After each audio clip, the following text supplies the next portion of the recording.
Kamçını da жасап болдық. Саған ұнады ма бұл қамшы? Ұнады.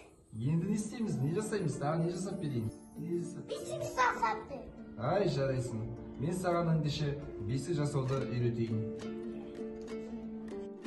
Міне балам, бесікті ендеше жасайтын құралдармен сені таныстырып өтейін. Мынау балғабат. Бұл балғамен мына шегелелі қазір бесіктің жасау барысында көрсетем. Ұрып, шегелемен бесікті бір-біріне құрап бекітеміз. Бұны айтып өткенде шеге дейді. Бесік бекітуге. Сосын бізге ара керек. Кесуге қазір. Бесік ағашты кесуге ара керек бізге. Сосын мынадай, мынау да араның бір түрі. Мына сызылған оюымызды осы арамен кесіп шығамыз бәрін.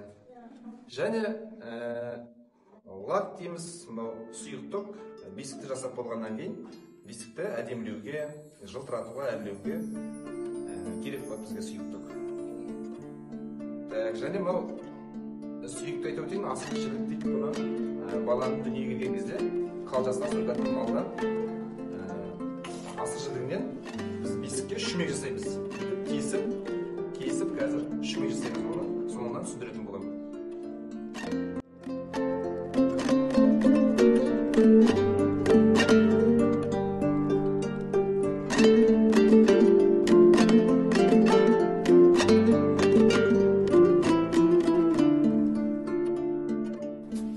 Айсауыт балам, бесікті жасап болдық.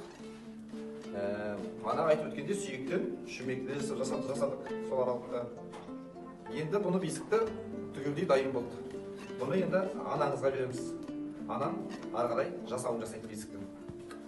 Күшті ма бесік? Ұнады ма саған?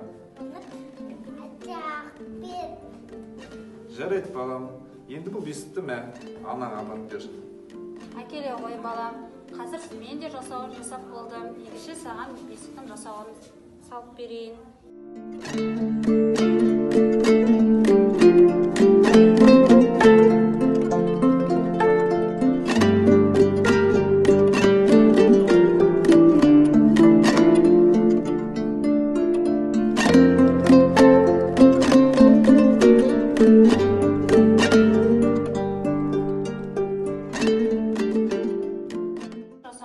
Жасап бітірдік.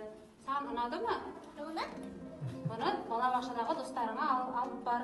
Жарай ма? Достарыңа көрсетесің. Ала ғой.